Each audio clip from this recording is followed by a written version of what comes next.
berkumpul untuk membicarakan tema katekese kita, peran mahasiswa dalam mencegah oligarki. Dalam konteks sekarang ini, mahasiswa sebagai agen perubahan memiliki peran yang sangat penting untuk mencegah terjadinya oligarki dan memperjuangkan keadilan dan kesejahteraan bangsa. Tema ini sengaja dipilih untuk memberikan tanggapan berkaitan dengan situasi politik yang sedang terjadi di Indonesia sekarang ini, di mana dalam hal ini situasi politik sekarang di Indonesia sedang berada dalam kondisi yang kurang baik.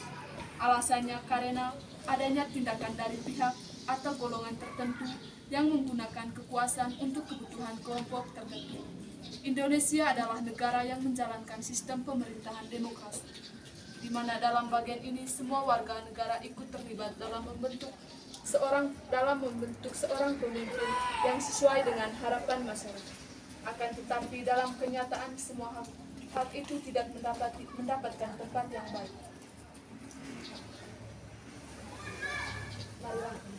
Marilah kita mengawali katekese kita dengan lagu pembuka. Hari ini ku rasa bahagia berkumpul bersama saudara seiman. Tuhan Yesus mempersatukan kita tanpa memandang di antara kita. Bergandengan tangan dalam kasih, dalam satu hati, berjalan dalam terang kasih Tuhan. Kau sahabatku, kau saudaraku, tiada yang dapat memisahkan kita. Dalam nama Bapa dan Putra dan Roh Kudus. Amin. Allah Bapa yang Maha Kuasa, kami bersyukur kepadamu atas semua kebaikan yang tiada hentinya Engkau limpahkan bagi kami. Sekarang ini kami akan membicarakan tentang partisipasi dalam menanggapi situasi yang terluka akibat kesalahan manusia. Bantulah kami untuk semakin kritis dalam menanggapi dan menemukan solusi yang terbaik, agar negara kami boleh menjadi negara yang lebih mengutamakan kesejahteraan banyak orang. Demi Kristus Tuhan dan Penantara kami. Amin. Baik saudara sekalian, untuk melanjutkan katekese kita pada sore hari ini, marilah kita mendengarkan cerita penting.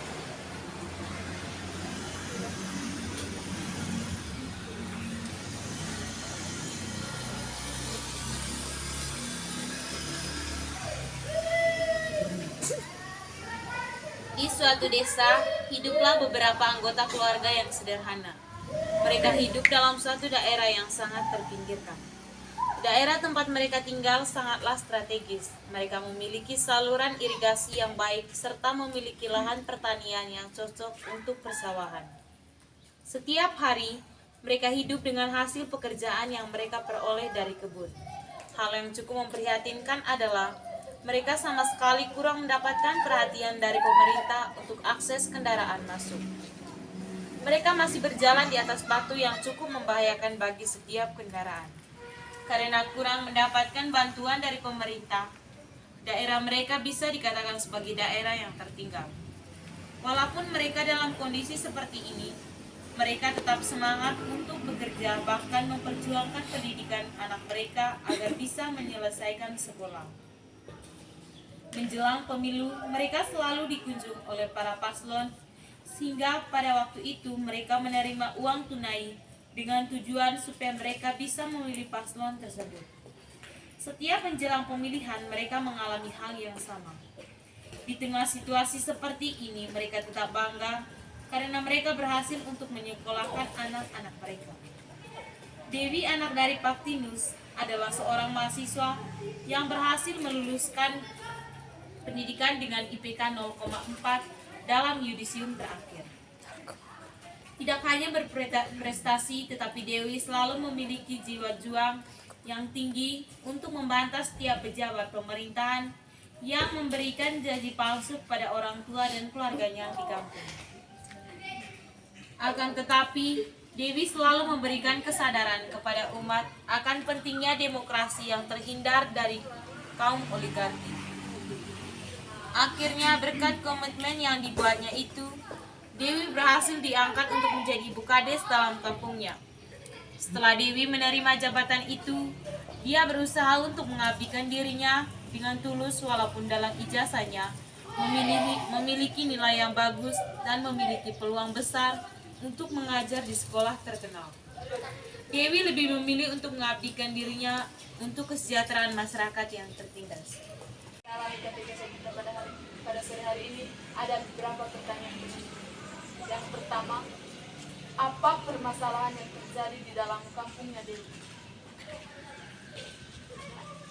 Dari saya, masalah yang terjadi dalam kampungnya Dewi tadi berdasarkan cerita bahwa di mana setiap paslon yang hendak mencalonkan diri untuk menjadi pemimpin itu mereka mengungkapkan janji-janji palsu mereka kepada masyarakat di kampungnya Dewi agar orang-orang di sekitar orang-orang yang berada di kampung tersebut dapat memilih mereka. Itu saja dari saya, terima kasih. Mungkin ada penambahan dari teman-teman? Tidak ada. Oke, baik. Kalau gitu lanjut untuk pertanyaan nomor 2. Apa yang dilakukan Dewi untuk membela masyarakat kecil? Baik, dari saya, tindakan yang dilakukan oleh Dewi di kampungnya tersebut yaitu dia memberikan kesadaran kepada keluarganya sekalian masyarakat sekitar itu tentang pentingnya nilai-nilai demokrasi. Dalam hal ini juga di mana Dewi itu memiliki rasa kepedulian yang tinggi terhadap keluarga dan masyarakat ya pada saat itu, di mana meskipun pada saat itu dia adalah tergolong siswa yang memiliki IPK yang tinggi yaitu 4,0, dan dalam hal ini dia itu tergolong siswa yang sangat pintar dan berprestasi, tetapi dengan rasa kepeduliannya terhadap masyarakat di sekitarnya itu tadi, bahwa dia itu lebih memilih untuk menjadi ibu kades itu untuk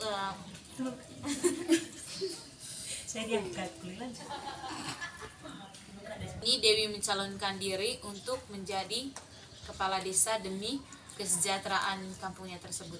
Saya Baik, mungkin ada tambahan dari teman-teman lain? Tidak. Oke, baik. Lanjut ke pertanyaan nomor 3. Nilai apa yang kita pelajari dari Dewi? Oke, baik, dari Sadari. Baik, dari saya, nilai yang perlu kita pelajari dari cerita Bu Dewi yaitu yang dimana kita sebagai manusia harus bisa memilih dan memberikan jalan bagi mereka agar tidak mudah terkena tipu dari para pemimpin yang melakukan praktek money politik. Baik, terima kasih. Mungkin ada tambahan dari teman-teman? Tidak ada. Baik. Sadari, izinkan saya untuk menyampaikan beberapa penegasan. Kita sebagai agen perubahan harus bisa memberikan kesadaran kepada masyarakat agar dalam memilih pemimpin harus bisa memilih pemimpin yang bertanggung jawab dalam tugasnya. Kita sebagai mahasiswa memberikan pemahaman kepada masyarakat bahwa pentingnya dalam memperjuangkan melawan oligarki dan untuk keadilan sosial. Baik. Untuk melanjutkan katekese kita pada sore hari ini, saya minta satu orang untuk membacakan dari surat Petrus yang kedua. Nabi-nabi dan guru-guru yang palsu. Sebagaimana nabi-nabi palsu dahulu tampil di tengah-tengah umat Allah, demikian pula di antara kamu akan ada guru-guru palsu. Mereka akan memasukkan pengajaran-pengajaran sesat yang membinasakan. Bahkan mereka akan menyangkal penguasa yang telah menebus mereka, dan dengan jalan demikian segera mendatangkan kebinasaan atas diri mereka. banyak orang akan mengikuti cara hidup mereka yang dikuasai hawa nafsu, dan karena mereka jalan kebenaran akan dihujat. Dan karena serakahannya, guru-guru palsu itu akan berusaha mencari untung dari kamu dengan cerita-cerita isapan jempol mereka. Tetapi untuk perbuatan mereka itu, hukuman telah lama tersedia dan kebinasaan tidak akan tertunda. Demikianlah sabda Tuhan. Syukur kepada Allah. Baik, terima kasih kepada Saudari Ovin untuk mendalami tema katekese kita pada sore hari ini. Ada beberapa pertanyaan penuntun yang berkaitan dengan bacaan dari surat Petrus yang kedua. Pertanyaan yang pertama, apa yang dikatakan Yesus dalam bacaan di atas? Baik, dari Saudari Erni. Terima kasih atas kesempatan yang diberikan kepada saya. Kalau menurut saya yang dikatakan Yesus dalam bacaan tadi dari 2 Petrus itu mau menegaskan kepada kita untuk selalu waspada terhadap nabi-nabi palsu dan guru-guru palsu. Oleh karena itu, untuk menghindari terjadinya kita untuk terjerumus dengan nabi palsu ini, kita perlu kewaspadaan dan bisa memilih jalan yang baik. Baik, terima kasih. Mungkin ada tambahan dari teman-teman lain. Baik, lanjut untuk pertanyaan yang kedua. Apa hukuman bagi mereka yang sering menipu atau memberikan ajaran palsu?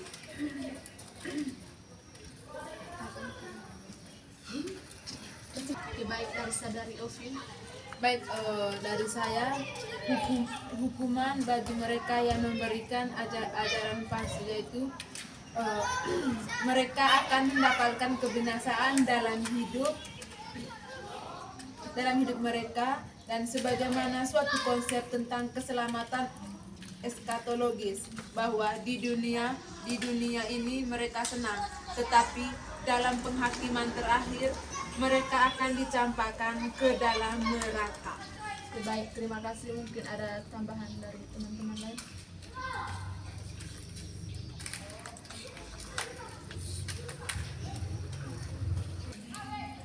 Langsung saja untuk pertanyaan nomor 3. Apa yang mendorong mereka membuat kesalahan? Oke, baik, dari Saudari Erni. Kalau dari saya, yang mendorong nabi-nabi palsu atau guru-guru palsu itu melakukan kesalahannya itu karena mereka sudah masuk namanya kesesatan yang membinasakan mereka, dan mereka itu sudah dikuasai oleh hawa nafsu. Mungkin ada tambahan. Oke, baik. Izinkanlah saya untuk memberikan penegasan. Mahasiswa saat ini memiliki peran penting sebagai politik kontrol. Mahasiswa adalah sumber daya manusia yang diharapkan memiliki kesiapan dalam menghadapi revolusi industri 4.0. Dalam rangka menyiapkan sumber daya manusia yang unggul dan bersaing di revolusi industri 4.0, dibutuhkan peran dari seluruh elemen lapisan masyarakat, termasuk di dalamnya terdiri dari pemerintah pusat, daerah, organisasi, akademis, dan masyarakat. Budaya politik Pancasila dimaknai sebagai orientasi dan sikap politik yang dilandasi oleh nilai-nilai Pancasila sebagai ideologi bangsa. Dari bacaan di atas, mengingatkan masyarakat untuk tetap berpegang pada kebenaran, bersikap kritis terhadap ajaran baru yang muncul, dan waspada terhadap orang-orang yang mencoba memanipulasi iman dan kebenaran demi keuntungan pribadi. Mahasiswa dan masyarakat dapat bersama-sama membangun sistem yang lebih adil dan demokratis, serta mencegah kekuasaan terpusat pada segelintir orang kaya. Oke, baik, mungkin dari teman-teman ada pengalaman yang serupa dengan cerita atau bacaan tadi. Tidak ada pengalaman, saya minta satu orang untuk membaca. Marilah kita berdoa. Kami semua yang Maha Kudus, semoga setelah mengikuti katekese ini, mampukanlah kami untuk tidak terjerumus dalam tindakan korupsi dan lebih mengedepankan nilai-nilai keadilan dan tidak begitu saja menerima apa yang diberikan oleh para pastor. Marilah kita memohon. Kabulkanlah doa kami ya Tuhan. Marilah kita satukan segala doa dan permohonan kita dengan doa yang diajarkan oleh Yesus sendiri kepada kita. Bapa kami Yang ada di surga, dimuliakannya namamu, datanglah kerajaanmu, jadilah kehendak-Mu di atas bumi seperti di dalam surga. Berilah kami rezeki pada hari ini, dan ampunilah kami seperti kami bersalah yang bersalah kepada kami, dan jangan masukkan kami ke dalam cobaan, tetapi bebaskanlah kami dari yang jahat. Oke, baik. Apa rencana tindak lanjut atau aksi konkret yang bisa kita buat ke depan? Baik, dari saya aksi konkret atau aksi nyata yang dapat kita lakukan untuk kedepannya yaitu tetap menjaga nilai-nilai demokrasi dan menghindari money politik. Terima kasih. Dari saya aksi konkret yang saya tawarkan berkaitan dengan katekesi pada hari ini yaitu kita sebagai mahasiswa sebagai agen perubahan atau sebagai penerus bangsa untuk menjadi pemimpin yang perlu kita terapkan. Yang pertama itu keadilan dan kejujuran. Terima kasih. Kita setuju dengan aksi konkret yang ditawarkan oleh teman-teman? Setuju. Baik, terima kasih. Saudari yang terkasih dalam Tuhan kita Yesus Kristus, dari tempat ini saya sebagai fasilitator katekesi pada sore hari ini mengucapkan ribuan terima kasih atas partisipasi dari kita semua dalam keberlangsungan kegiatan katekesi ini. Dari tempat ini juga saya mengajak kita semua untuk mengimplementasikan beberapa aksi nyata yang telah kita sepakati bersama dalam kehidupan kita sehari-hari. Marilah kita memupuk kasih dalam tindakan dan melayani sesama kita dengan keberanian. Mari kita menutupi katekesi kita pada sore hari ini dengan doa penutup. Allah yang Maha Kuasa, kami bersyukur atas penyertaan dalam pertemuan kami pada sore hari ini.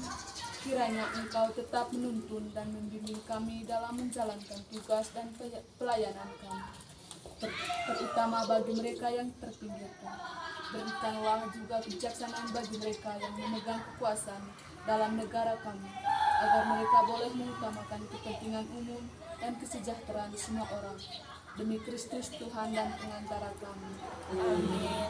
Semoga Tuhan memberkati kita, melindungi kita terhadap dosa, dan menghantar kita ke hidup yang kekal. Amin. Kasih pasti lembut, kasih pasti memaafkan, kasih pasti murah hati, kasih-Mu oh Tuhan. Ajarilah kami ini saling mengasihi, ajarilah kami ini saling mengampuni, ajarilah kami ini kasih-Mu ya Tuhan, kasih-Mu kudus tiada batasnya. Terpujilah Tuhan kita Yesus Kristus Sampai selama-lamanya, amin. Dalam Bapa dan Putra dan Roh Kudus.